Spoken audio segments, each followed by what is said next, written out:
Assalamualaikum warahmatullahi wabarakatuh. Jumpa kembali saudara para mahasiswa dalam mata kuliah filsafat pendidikan. Pada video kali ini kita akan bahas aliran filsafat idealisme pendidikan. Saudara, seperti disampaikan sebelumnya bahwa aliran dalam filsafat itu tidak dimasukkan agar saudara sepaham,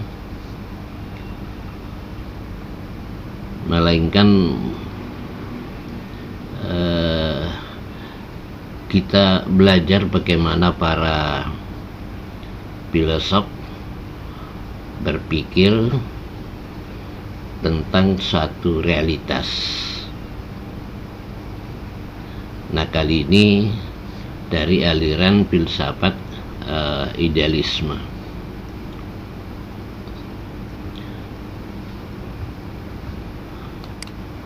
Baik, tujuan yang hendak dicapai segera setelah saudara mempelajari isi video ini ada 5. Yang pertama adalah Anda bisa menjelaskan prinsip idealisme dalam pendidikan. Yang kedua, mengkaji kontribusi para pendukung utama idealisme dalam pendidikan. Kemudian yang ketiga, implikasi praktis idealisme dalam pendidikan. Keempat, mengatasi kritik dan tantangan idealisme dalam pendidikan. Dan yang kelima adalah merefleksikan relevansi idealisme dalam pendidikan kontemporer, khususnya tentu di pendidikan di Indonesia. Baik, pertanyaan utamanya dulu adalah apa itu filsafat idealisme? Idealisme adalah satu sistem filsafat tertua yang percaya bahwa ide adalah kenyataan atau realitas yang sebenarnya. Jadi Anda harus mencermati kata ini, bahwa realitas itu adalah ide. Kemudian dalam penjelasan tentang ini, bahwa jiwa manusia itu merupakan unsur terpenting dalam kehidupan. Ya, jiwa adalah unsur terpenting dalam kehidupan. Makna kata jiwa di sini itu juga bisa diartikan sebagai ide atau gagasan. Sehingga dengan demikian maka seluruh realitas, seluruh kenyataan itu dapat direduksi menjadi satu substansi spirit yang fundamental. Yang akan diuraikan lebih jauh. Kemudian alam semesta, jagat raya, itu dapat dipandang sebagai non materi. Sekalian ini perlu dipahami ya, maksud dari kata non materi, bahwa materi itu tidak nyata. Jadi berarti apapun yang saudara lihat dengan mata sekarang ini itu tidak nyata. Itu menurut idealisme hanya sebuah gagasan, sebuah abstraksi pikiran.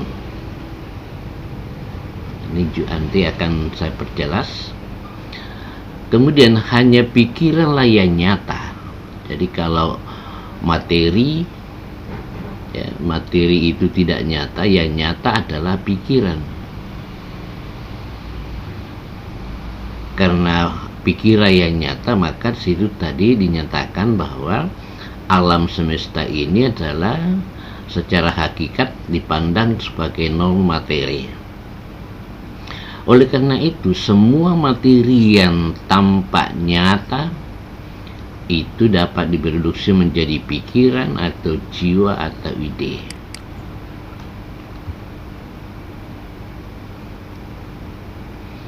Oke, baik. Bagi kaum idealis, semua pengetahuan tidak bergantung pada pengalaman indera. Ya, semua pengetahuan tidak bergantung pada pengalaman indera. Tentu Anda bisa menanggapi hal seperti ini. Tindakan mengetahui itu terjadi dalam pikiran.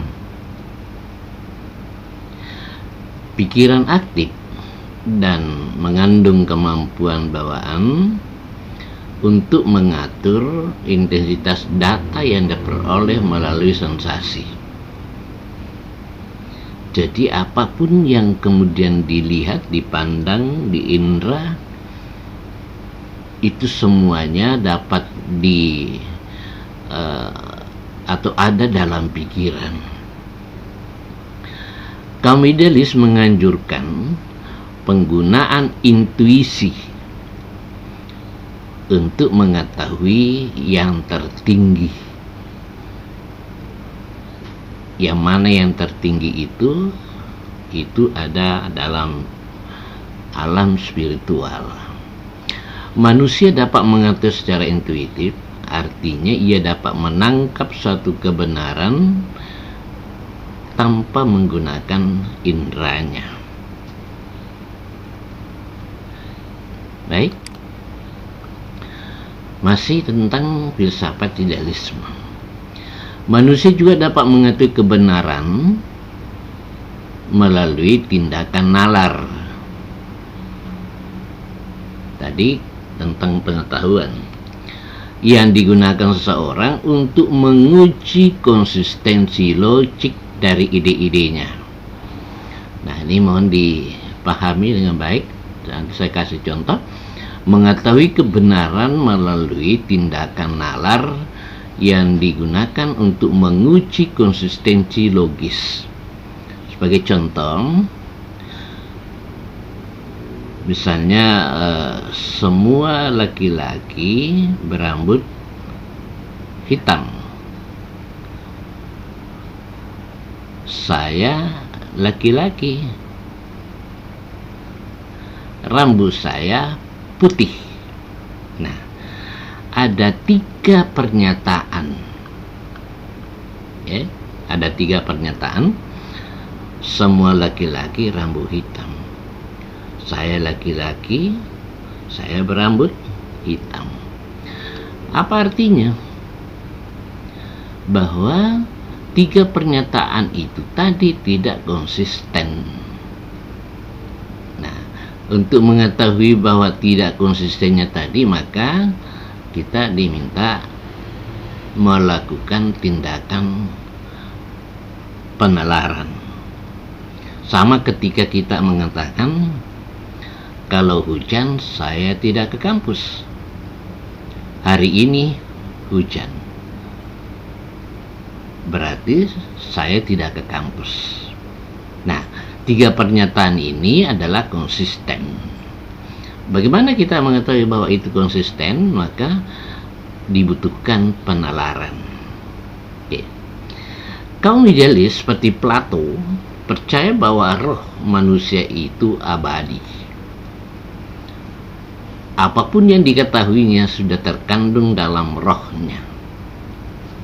Karena itu nanti dalam uraian selanjutnya kita akan menemukan betapa agungnya alam pikiran spiritual itu bagi para idealis. Dalam aksiologi idealis, aksiologi ini tentang keuntukapaan satu filsafat. Teori nilai itu nilai lebih dari sekedar pilihan manusia. Mereka benar-benar ada dan secara inheren melekat dalam struktur alam semesta. Jadi nilai itu abadi. Nah, ini dibawa. Menurut Padalis bahwa nilai itu bersifat abadi. Sudah ada, inheren, menjadi satu kesatuan integratif dalam alam semesta. Mereka percaya pada 3 nilai spiritual. Ini sekali lagi, ini filsafat idealisme itu percaya pada 3 nilai spiritual: 1 kebenaran, 2 keindahan, dan yang ketiga adalah kebaikan. Kebenaran merupakan nilai intelektual yang memerlukan penalaran tadi. Keindahan merupakan nilai estetis, dan kebaikan merupakan nilai moral. Jadi kiranya ini juga dimengerti dengan baik. Bagaimana idealis melihat pendidikan ya, atau apa tujuan pendidikan idealisme itu?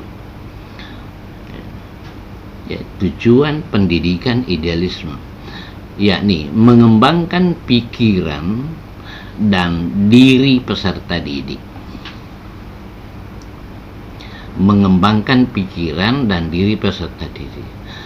Oleh karena itu, ada 2 alasan mengapa anak itu harus dididik. Yang pertama, pendidikan merupakan kebutuhan spiritual. Ya, sekali lagi, pendidikan merupakan kebutuhan spiritual. Dan yang kedua, pendidikan merupakan kebutuhan sosial. Baik, jadi untuk mencapainya, maka sekolah harus menekankan aktivitas intelektual, moral, penilaian estetika, realisasi diri atau aktualisasi diri, kebebasan individu, tanggung jawab individu, dan pengendalian diri untuk mencapai pengembangan tersebut. Nah, ingat tadi sudah disampaikan bahwa para kaum idealis melihat bahwa pendidikan itu diselenggarakan dengan 3 tujuan, ya. Ini kebenaran, keindahan, dan kebaikan. Baik, masih tentang tujuan pendidikan bagi idealisme. Pendidikan adalah proses membuka dan mengembangkan apa yang menjadi potensi dalam diri manusia. Jadi beberapa pernyataan yang sudah disampaikan tadi, kalau Anda hubungkan dengan Indonesia hari ini, maka beberapa ungkapan yang mungkin saudara sepaham kalau itu memiliki relevansi. Ya, jadi mengembangkan apa yang menjadi potensi. Kedua, belajar adalah proses penemuan, di mana pembelajar itu difasilitasi untuk memperoleh kebenaran yang ada dalam pikirannya. Lalu guru bagaimana menurut idealisme? Menjadi teladan atau teladan moral dan budaya. Sungguh sangat ideal. Baik, itulah tadi gambaran apa itu aliran filsafat idealisme. Selanjutnya mari kita lihat beberapa prinsip idealisme dalam pendidikan. Prinsip idealisme ini dalam pendidikan. Baik, pikiran universal, ya, tentang pikiran universal, bahwa selain alam semesta fisik atau materi, ada juga alam semesta spiritual.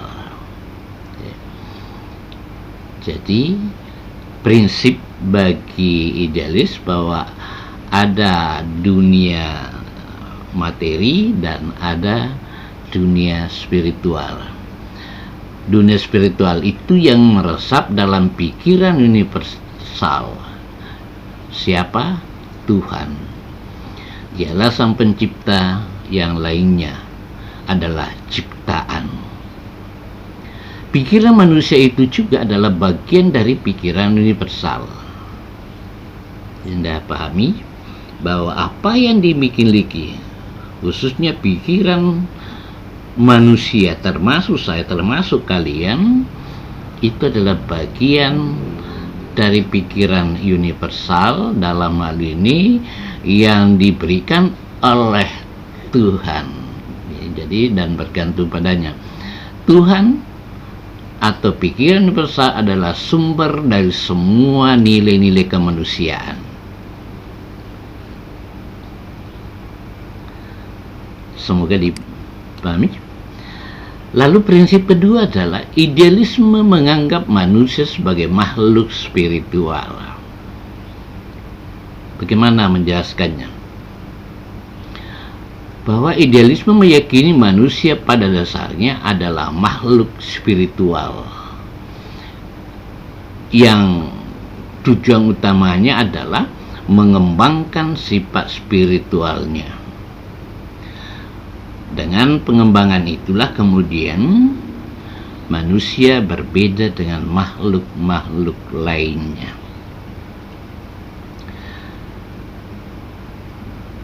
Prinsip yang mendasari filsafat idealis tersebut adalah pikiran atau roh adalah benda dunia yang hakiki, dan pikiran itu bukan sekedar otak, tetapi diri sendiri, merupakan sesuatu yang nyata.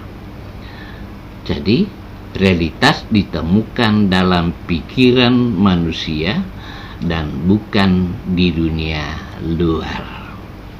Dalam pertemuan awal saudara sudah pernah saya sampaikan, bahkan saya minta pikirkan orang-orang terkasih Anda.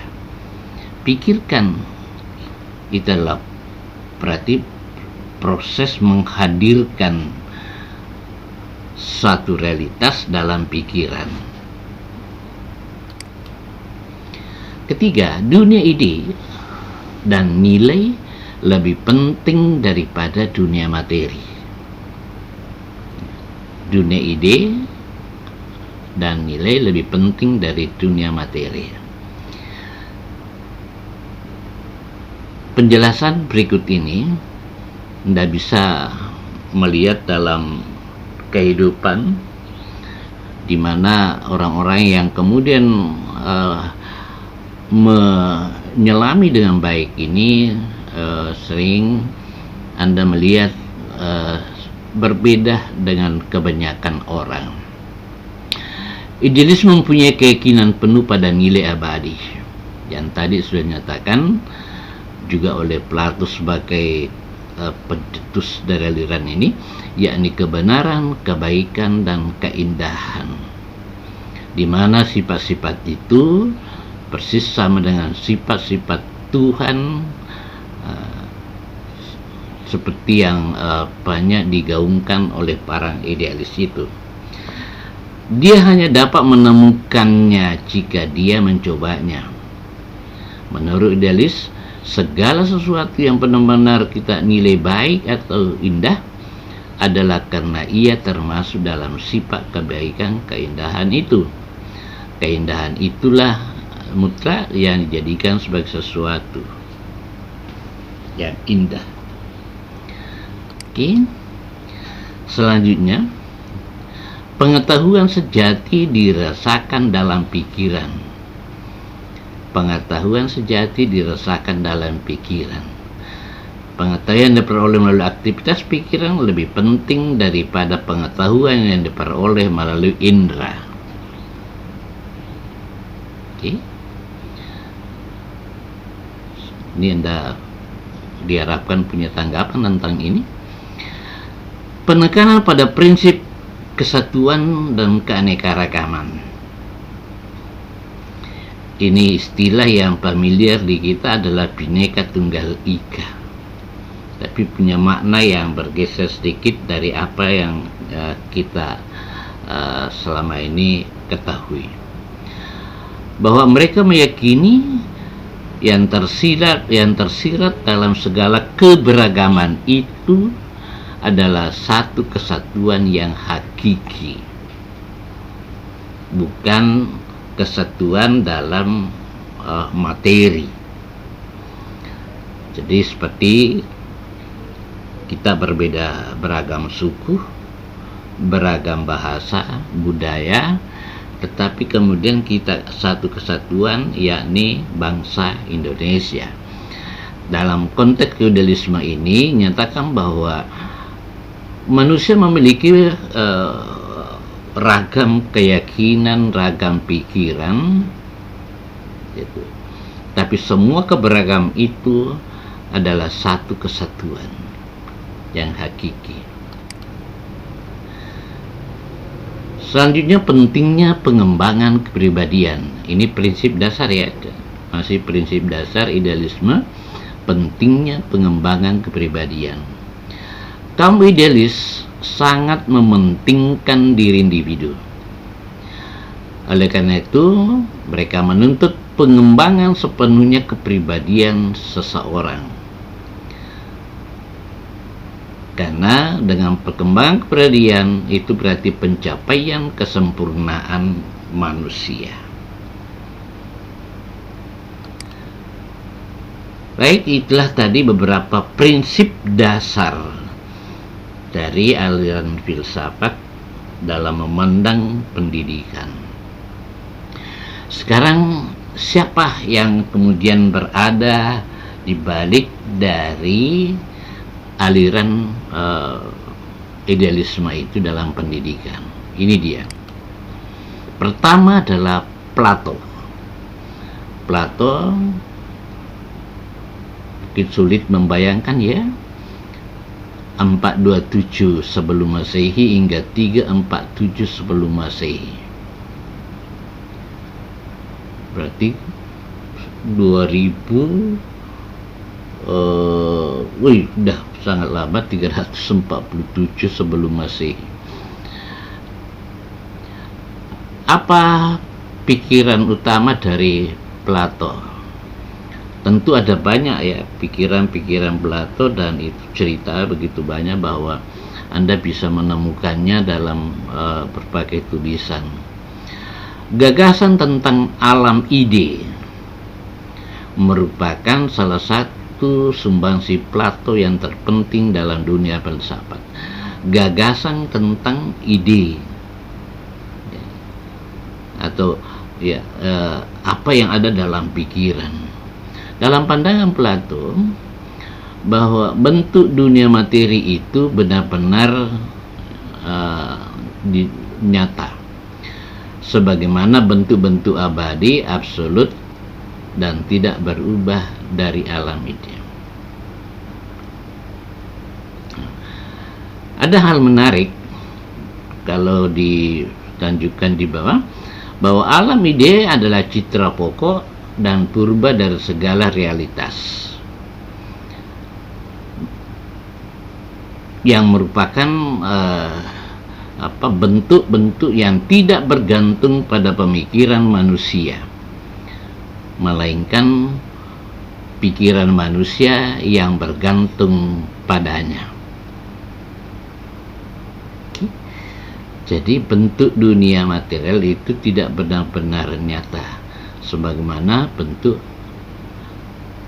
absolut abadi dari spiritual.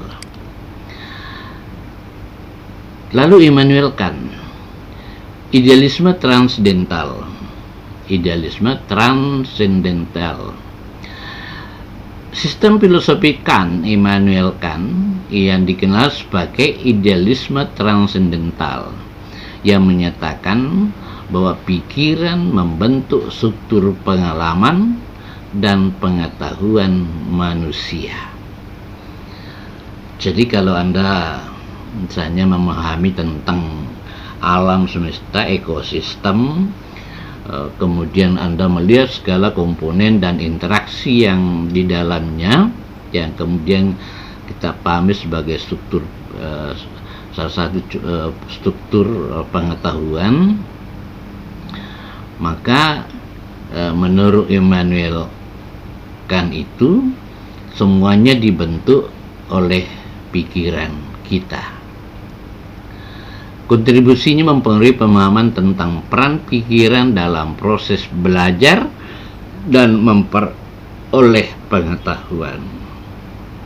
Jadi kalau saya mau berikan secara praktis, bahwa pengetahuan kita tentang alam sekitar, ya, tentang alam sekitar itu adalah hasil dari pikiran. Itu kalau menurut Immanuel Kant, hasil dari pikiran. Oleh karena itu penting bagi saudara atau sebagai calon pendidik untuk memahami pikiran ini, bahwa pemahaman itu tentang peran pikiran itu perlu di dalam proses belajar dan memperoleh pengetahuan. Nanti dalam kajian berikutnya ini akan diberikan contoh lebih jelas. Kemudian yang kedua adalah pendidikan moral. Kant menekankan pentingnya pengembangan moral dalam pendidikan. Lagi-lagi kembali kita bahwa Kant yang hidup dari tahun 1724, jadi sekian ratus tahun setelah Plato, ya, sampai 1804, itu sudah menyatakan bahwa moral dan pikiran manusia itu adalah dua hal yang sangat penting, khususnya dalam dunia pendidikan. Lalu gimana dengan Hegel? Hegel yang juga kurang lebih seumuran, sesaman dengan Immanuel Kant tadi. Menurut Hegel, idealisme dialektis, ya, tentang idealisme dari Hegel menyatakan bahwa gagasan berkembang melalui proses kontradiksi, konflik, dan sintesis. Apa artinya ini? Ya, jadi gagasan atau ide itu berkembang melalui proses diskusi, melalui proses perdebatan. Kalau dihubungkan dengan dunia pendidikan, dari sini kita melihat pentingnya melibatkan siswa dalam berpikir kritis, sebagaimana yang sekarang lagi dituntut, agar anak-anak memiliki kemampuan berpikir kritis. Nah, menurut Kant, untuk itu perlu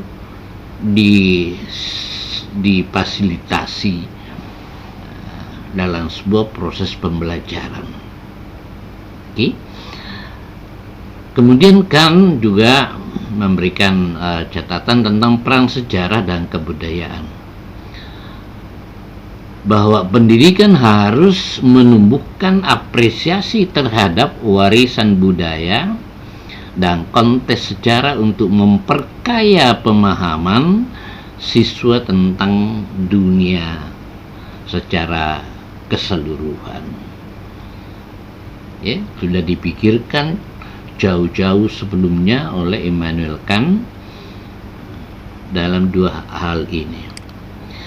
Kemudian ada John Dewey, ini relatif baru, sudah abad ke 20 ya. Idealisme pragmatis. Nah, John Dewey yang orang Amerika itu adalah seorang yang idealisme pragmatis, jadi tidak idealisme penuh, melainkan dia juga adalah seorang yang menganut aliran pragmatisme. Aliran ini nanti akan kita bicarakan pada pertemuan selanjutnya. Apa kontribusi pikiran dari John Dewey? Bahwa menyoroti pentingnya menghubungkan pengalaman pendidikan dengan situasi kehidupan nyata dan kebutuhan. Artinya, pembelajaran harus kontekstual. Lalu ada experiential learning, pembelajaran berdasarkan pengalaman.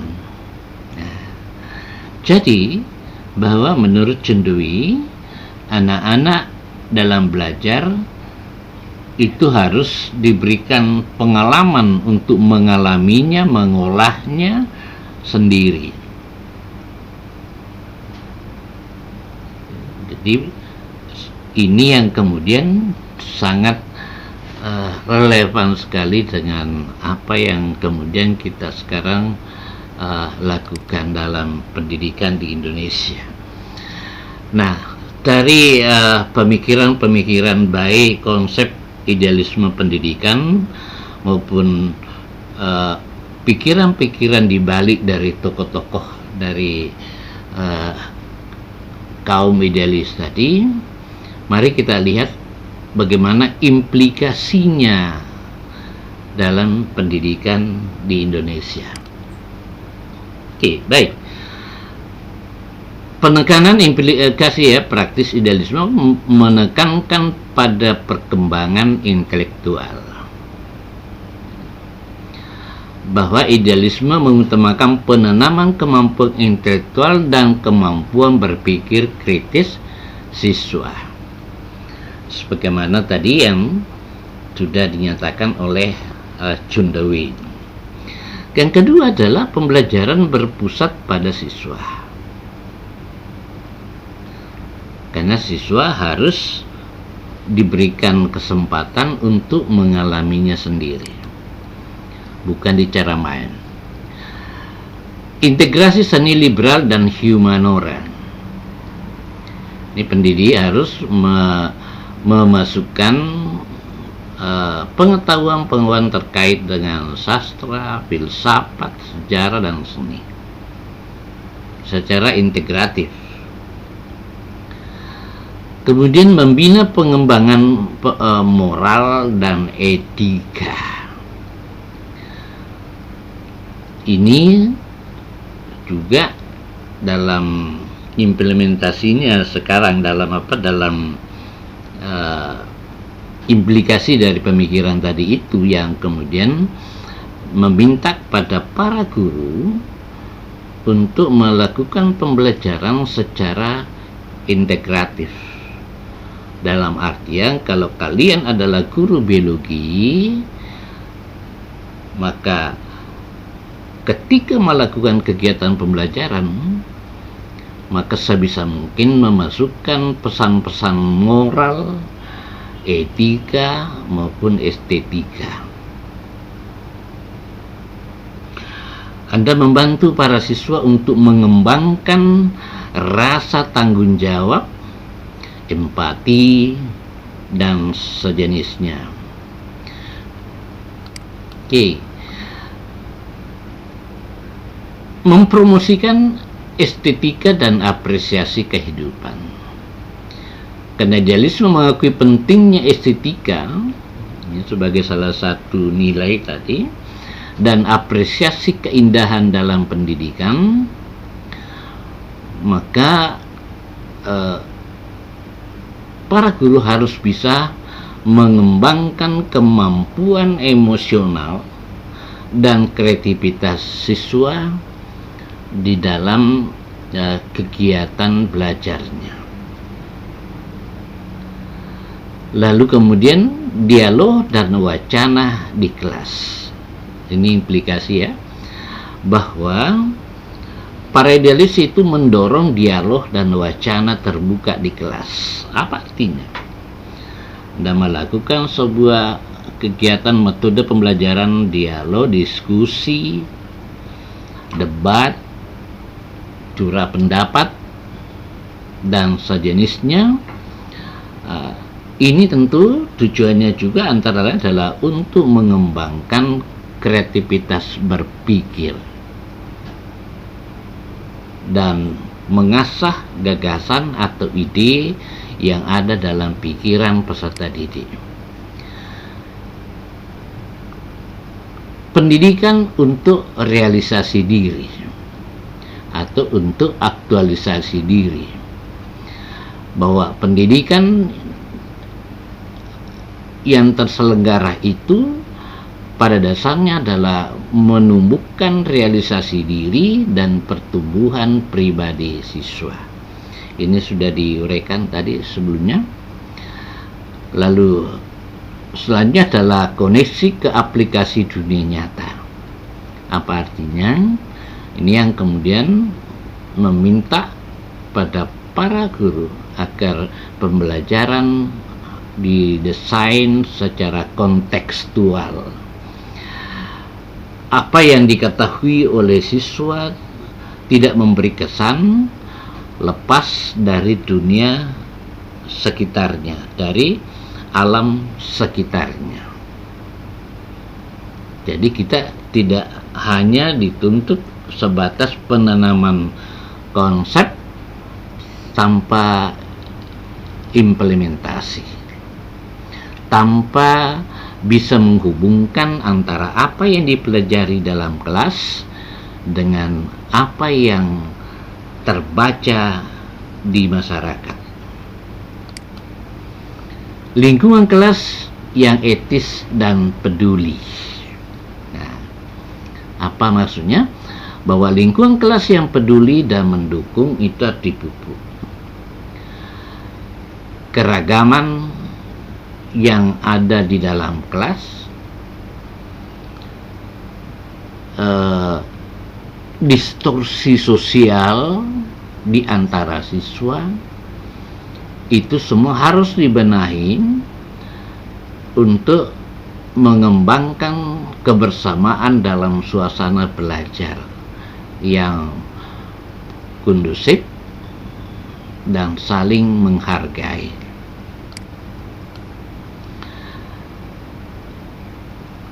Kemudian dari sisi tujuan pendidikan, kita melihat idealis umumnya sepakat bahwa pendidikan tidak hanya menekankan pengembangan pikiran, tapi juga mendorong untuk mengembangkan nilai-nilai abadi, moral, karena mereka ada berinteraksi dengan sesamanya. Nah, oleh karena itu, idealis juga memberikan perhatian pada pengembangan karakter jujur, adil, peduli, dan lain sebagainya adalah nilai-nilai karakter yang harus dikembangkan dalam diri para peserta didik. Ini adalah implikasi dari idealisme.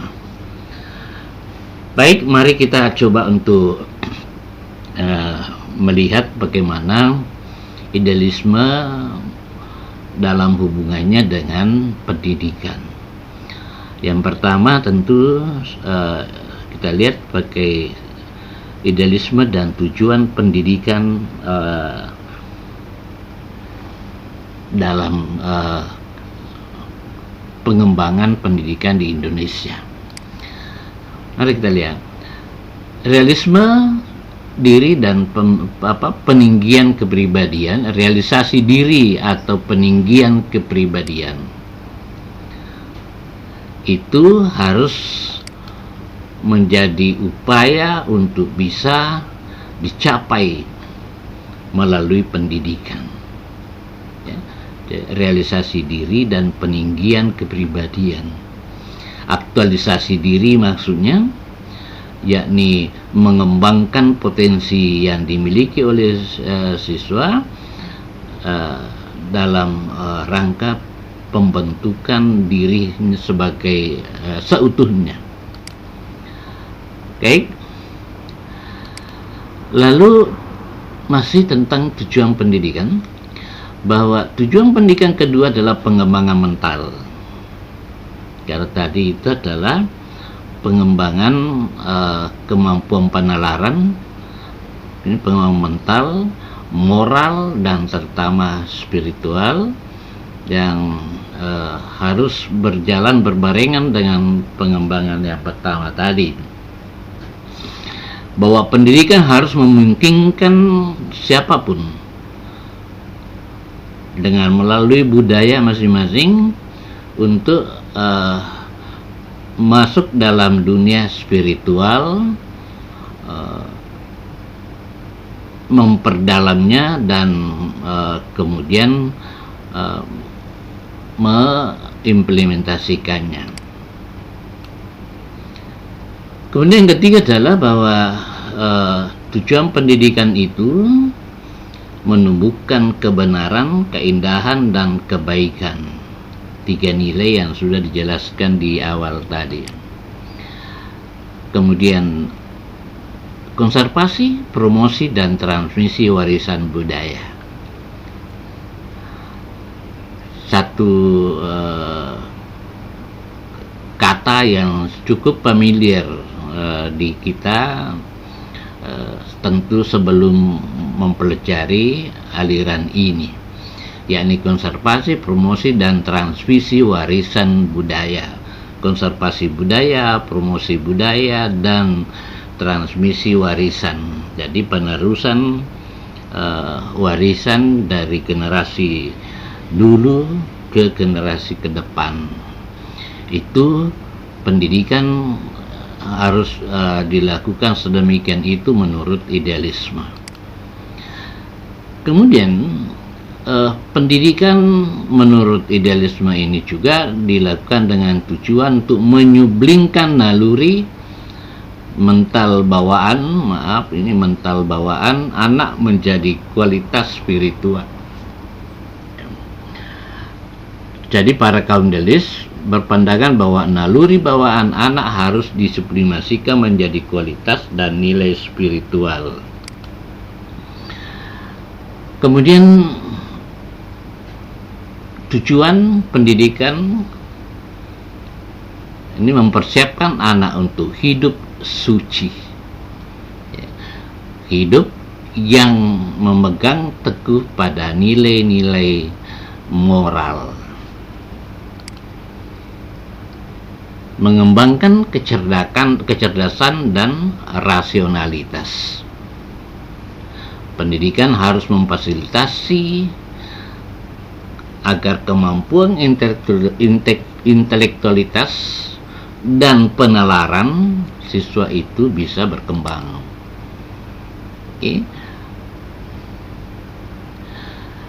Permasalahan kurikulum harus didekati dari sudut pandang ide dan cita-cita. Ini adalah satu tulisan yang nanti akan diskusikan.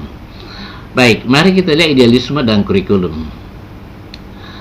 Nah, kalau memperhatikan bagaimana para kaum idealis memandang yang namanya kurikulum, bahwa dimulai dari pengembangan diri, lalu kemudian promosi emosi dan sosial, kreativitas. Dari sana lalu kemudian itu harus secara integratif masuk sebagai bagian dari pengembangan kurikulum termasuk sains dan humaniora. Nah, kalau dilihat sebagai sebuah bangunan ini, Maka di bagian pondasi bawah itu, jadi kurikulum sebagai sebuah bangunan, maka ada agama, ada budi pekerti, ada aspek kesehatan sosial, lalu ada pula mengenai sains, seni, budaya, dan itu menjadi satu bagian dalam bangunan kurikulum yang harus dilaksanakan di sekolah. Kalau melihat pikiran idealisme dan kurikulum, atau dengan kata lain, bagaimana idealisme memandang kurikulum. Oke. Lalu bagaimana idealisme melihat memandang guru? Satu, guru dipandang sebagai pembimbing dan mentor yang memfasilitasi pengembangan pengetahuan siswa. Guru bukan sekedar penyampai informasi, artinya guru tidak hanya sebatas berceramah, tetapi memfasilitasi proses pembelajaran. Guru bertanggung jawab untuk menciptakan lingkungan belajar. Dalam konteks sekarang ini sangat tinggi atau sangat kuat relevansinya. Inilah bagaimana idealisme atau para kaum idealis memandang guru, ya. Jadi guru sebagai pembimbing, mentor, tidak sekedar penyampaian informasi, berceramah, dan ketiga adalah menciptakan lingkungan belajar yang kondusif. Masih tentang ini, guru idealis dapat membantu muridnya dengan 3 cara yang berbeda. Nah, di antara 3 ini ada satu yang ingin saya garis bawahi di sini, yakni metode Socrates. Ya, ini metode Socrates yang tidak hanya sebatas menceritakan, melainkan mengajukan pertanyaan dan mengarahkan siswa untuk menemukan kebenaran bagi diri mereka sendiri. Satu metode yang sangat familiar bagi kalangan guru. Lalu bagaimana praktek idealisme dalam pendidikan? Yang tadi satu, metode Socrates. Anda bisa mencari lebih jauh seperti apa dalam praktek pembelajaran. Intinya adalah metode Socrates itu melibatkan siswa dalam dialog yang mendorong eksplorasi dan penemuan. Ini tadi dari awal kita sebutkan bahwa pelibatan siswa dalam rangka pengembangan gagasan, pikiran, ide itu harus didesain dengan yang memfasilitasi siswa untuk saling sharing gagasan, saling berdiskusi tentang sesuatu. Lalu yang kedua adalah humaniora. Humaniora menekankan idealisme menekankan pada aspek humaniora. Ini hal yang juga sangat urgen dan sangat prinsip dalam konteks kekinian. Kemudian pembelajaran individual. Nah, ini jadi silakan dipikir secara kritis bahwa praktik idealisme itu kalau diteruskan adalah instruksi individual. Jadi hanya menekankan pentingnya pengejaran individual. Guru harus menyadari bahwa setiap individu itu adalah unik dan memiliki gaya dan kecepatan belajarnya sendiri. Anda mungkin familiar lagi ini dengan kurikulum Merdeka. Kemudian pengembangan karakter yang tadi sudah diulas. Nah, saudara, demikianlah tadi pokok-pokok pikiran dan sekaligus bagaimana kita melihat idealisme, para idealis memandang dunia pendidikan, kemudian bagaimana implikasi dari pemahaman atau pandangan idealis tadi. Sekali lagi seperti di awal, Ini aliran ini tentu kita belajar tentang bagaimana para filsuf memandang filsuf idealisme untuk memandang dunia pendidikan. Nah, untuk memperdalam pemahaman saudara tentang aliran ini ada 3 hal yang harus saudara diskusikan lebih jauh. Baik saudara, sekira demikian video kita kali ini. Semoga bisa dipahami, dicermati, dikaji dengan catatan tentu Anda tidak hanya belajar dari sajian video ini, tapi sajian video ini jadikan sebagai titik loncat keluar sana dalam mencari informasi-informasi yang terkait.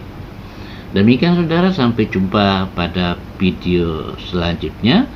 Assalamualaikum warahmatullahi wabarakatuh.